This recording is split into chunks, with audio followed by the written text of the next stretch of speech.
Greetings, adventurer! In this video, we are going to take a look at some character options if you're creating a character for the first time, or even if you are looking at creating a character for the first time in the 2024 rules of Dungeons & Dragons. If you are a new player to Dungeons & Dragons, creating a character, or even a seasoned veteran looking to switch over to 2024, this video may very well be for you, as we first of all start by looking at the common species of Dungeons & Dragons, and in particular, in this video, Dwarves. So we will cover the narrative and lore aspects that the new Player's Handbook, or the 2024 Player's Handbook, lets us know about Dwarves, as well as the character traits, the mechanical traits that a Dwarf character will have. Let's get into it. Let's take a look at Dwarves, narrative and lore. These are the things that the Player's Handbook, the 2024 Player's Handbook, lets us know about Dwarves and their culture. Dwarves, first of all, that it lets us know is that they have an affinity for stone and metal and for living underground. That's a core aspect of a Dungeons & Dragons dwarf. Their god, perhaps Moradin or maybe another god depending on what setting you're playing in, whether that's homebrew or published, their god also made a point of making them resilient, just like the mountains, with a lifespan of about 350 years. They are squat individuals and often bearded, and the original dwarves actually carved cities and strongholds into the mountainsides and underneath the earth. Their oldest legends tell of conflicts with monsters of the mountaintops and of the Underdark, which, if you're new to Dungeons & Dragons, is this subterranean realm that features quite heavily in certain Dungeons & Dragons settings, and particularly the Forgotten Realms, which is a very frequently used setting these days. Inspired by those tales of fighting monsters on mountaintops and in the Underdark, dwarves of any culture will often sing of valorous deeds, especially of the little people overcoming the mighty. The first settlements of dwarves were built into hills or mountains, and so families who trace their ancestry to those settlements call themselves hill dwarves or mountain dwarves respectively. Now, this is something to point out for those that have come from an earlier edition of the game, particularly if you've come from the 2014 version of 5th edition. In 2014 Player's Handbook, the dwarves were split into two sub-races, which was hill dwarves and mountain dwarves. That is not the case anymore. They had mechanical differences in 2014 Player's Handbook, but they don't anymore. They are simply just dwarves. And any reference to hill dwarves or mountain dwarves, at least as it is in the 2024 Player's Handbook, there is no mechanical difference. It is purely for flavour. So that's just something to consider if you are coming from the 2014 Player's Handbook over to the 2024 rules. Now we get into dwarf traits, which are the mechanical aspects of playing a dwarf. First of all, their creature type is humanoid, as is the case for, I believe, every species within the Player's Handbook.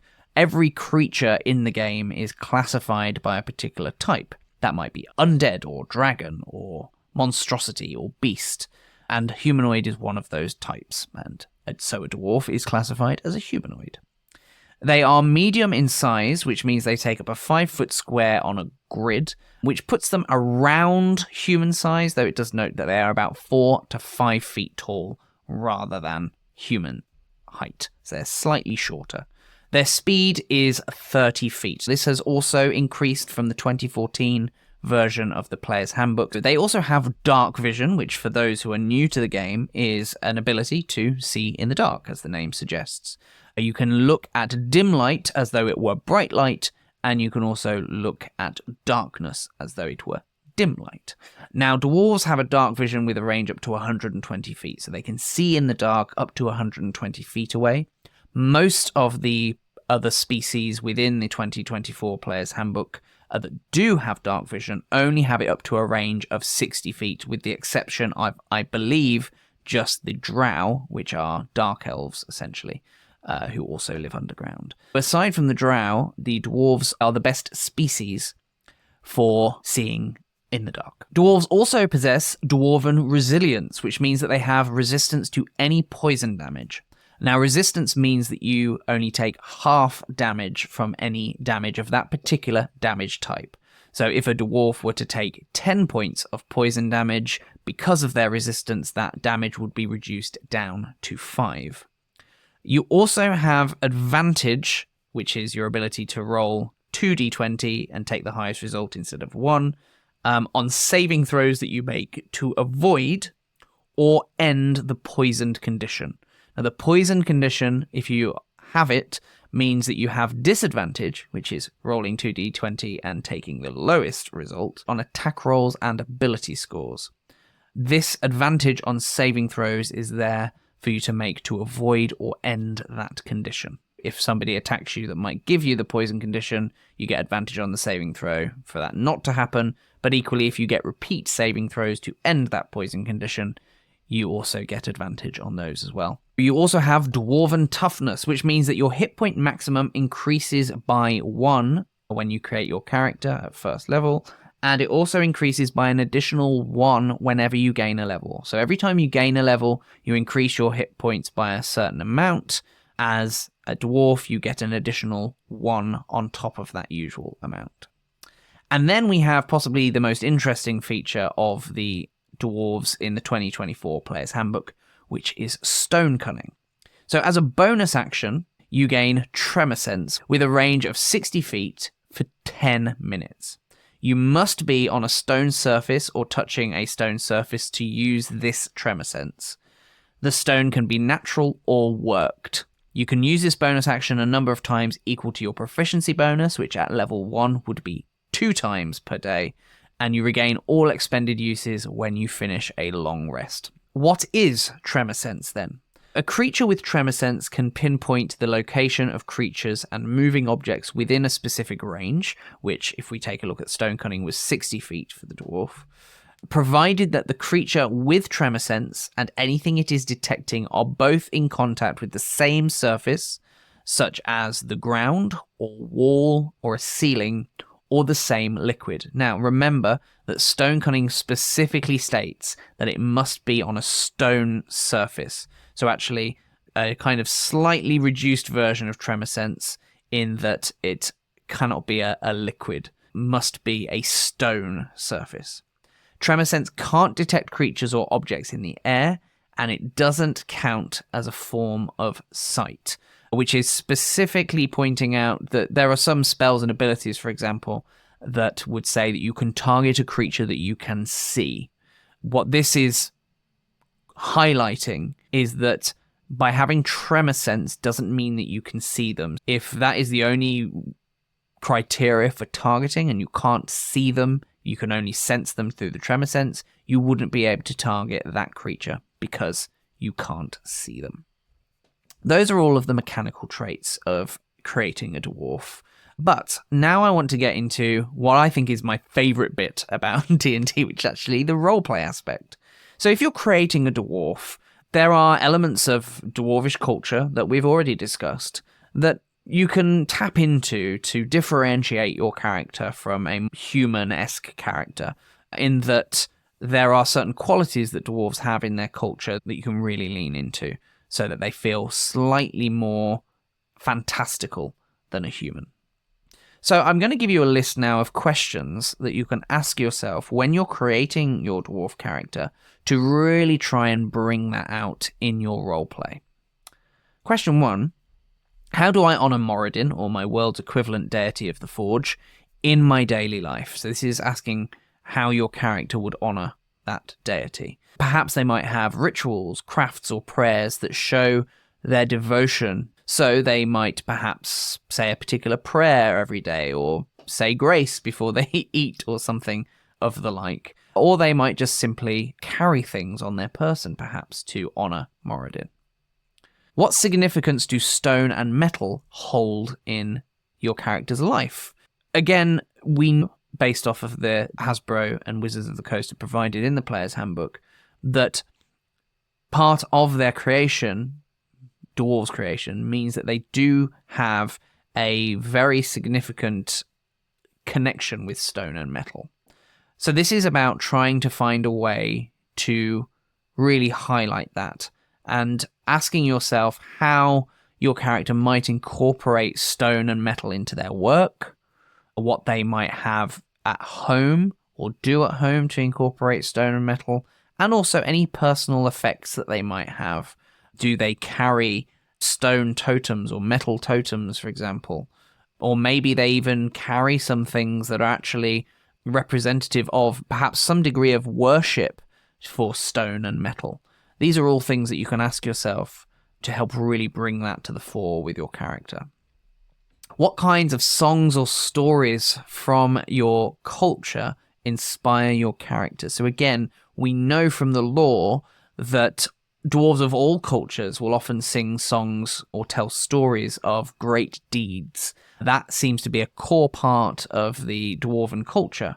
The way you can bring this to the fore is asking yourself whether or not your particular dwarf does frequently recount these tales of dwarves overcoming giants, or perhaps your dwarf character might have a particular favourite legend that they will often refer to, or may even inspire them to be an adventurer themselves. What is your clan's history or role in the first settlements of dwarves? So we talked about earlier, early dwarf settlements were made in the hills and the mountainsides. So perhaps your own clan's history might be descended from the hill dwarves or the mountain dwarves, and that's something that you can decide. How does your character view the Underdark and the creatures that dwell there? The Underdark, if you're not familiar, as I say, was that kind of subterranean realm, but it is a dangerous, dark, and almost alien place. There are some very strange creatures that live down there. So consider how your character, your dwarf character, might feel about the Underdark.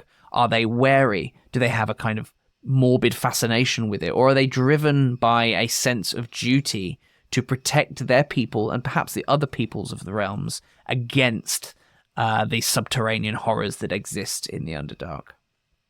What is your relationship with the monsters of the mountaintops and the deep? A similar sort of question, but bringing both the mountaintops and the monsters of the deep into this as well. Perhaps your character might have a personal vendetta, or perhaps there is a legacy within the family of being attacked frequently by giants, dragons, or other kind of creatures. So is there a deep link between your life or your ancestry and these creatures? And if so, what might that be? How do you demonstrate that you are as resilient as the mountains? This is the opening gambit of the Player's Handbook, saying that dwarves are made to be as resilient as the mountains. So how can we bring that to the fore? Perhaps your character has an attitude of facing challenges head on, or perhaps they just take a stoic approach and don't really talk about the hardships that they're encountering, bottling it all up. Or perhaps they do the opposite and actually try to inspire others to be as steadfast as the mountains and to really tackle these challenges head on themselves. How does your character contribute to your community's stronghold or city? Now, this may or may not be a dwarven community or dwarven stronghold. This could be any other species or society's strongholds or cities. But consider how a dwarf might use their talents and their culture to be of service to that community. They might be a builder, for example, because dwarves are very good at building things. They might be a warrior, because there's a lot of warrior culture in dwarvish history. They might be a crafter, or perhaps they might serve another vital role within their society, whether that be dwarven or otherwise. Then ask yourself, what traditions or customs might your dwarf hold sacred? Are there any specific rites of passage or holidays or everyday customs that are important to your character? And this is something that is definitely worth talking to your dungeon master about, because your dungeon master might have specific ideas already for what goes on in that world, or they might give you free rein to create something for yourself to further enrich that dwarven culture if that's not something that they've necessarily put much time and thought into at this stage in the campaign, which is, of course, probably early days. What does wealth mean to you as a dwarf? There is lots of stories, not just in D&D lore, but otherwise as well, of dwarves being greedy and coveting wealth, etc. Well, how does your dwarf feel about wealth? Is it about personal gain, or is it about actually contributing to a greater pool of resources, like your own clan, for example? Or maybe even there's a kind of sense with dwarves, and maybe your particular clan of dwarves, of achieving this mastery over the treasures of the earth. There are gemstones that are created by nature and things like that. And perhaps there is an element of dwarves feeling as though it is their duty to lay claim to these treasures that the earth provides, because they are so heavily linked to the earth and the ground. How does your dwarf maintain their beard or other aspects of their appearance? And what does that symbolize in their culture? We also know from various fictional works that dwarves are very proud of their beards.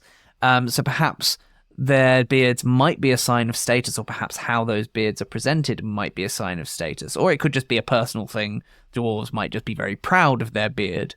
Or perhaps even their beards and how they are decorated or styled might be a reflection of their craftsmanship. Consider how different aspects of your dwarf's appearance might reflect their everyday life and perhaps indeed their background. What personal challenges or goals are driven by your character's dwarven background? So, of course, your character is going to have various goals, but they might have one or two that are specifically linked to being a dwarf. Perhaps they might be looking to reclaim a lost family relic or prove their worth in battle for their clan, or perhaps to complete a legendary craft of some kind, because again, dwarves are known for their crafting and utilizing stone and metal to create things. So think about what those challenges or goals might be, and definitely include those either in your backstory if your dungeon master's asked for one, or maybe have a discussion with your dungeon master to help bring these goals to the fore, so that the dungeon master can start to weave some of those into the overall story, if there is a way that they think they can do that in an interesting manner. How does your character view the legacy of the first dwarves who carved the cities into the mountainsides? Perhaps they might feel a deep sense of connection to the ancient builders, and perhaps they have a fascination with dwarven history and maybe even history of other species as well, as they try and learn about the world. And how do those deep connections perhaps influence your character's sense of purpose? Perhaps that deep history gives them something, gives them a reason to be an adventurer and a reason to go on these quests for perhaps something greater than themselves, perhaps this deep history of dwarven culture. What does your dwarven sense of loyalty and honor also compel you to do? How far would your character go, would your dwarf character go to protect other dwarves, maybe even upholding promises in that sense of dwarven honor, or perhaps even defend the legacy of their ancestors, much as we discussed a moment ago in terms of objectives and that connection to the old legacy of dwarves. So I hope those questions have provided you with something to think about when it comes to creating your dwarven character. That is it in terms of what I had to cover here on dwarves today. We are going to do more videos on all of the other common races and some of the more uncommon races later on as well. So do make sure that if you found this video helpful to hit that like button and subscribe to the channel. That really will help to keep you notified on what other videos we have coming out. So I hope you found that video helpful. Thanks very much for tuning in, and I will catch you on the next one.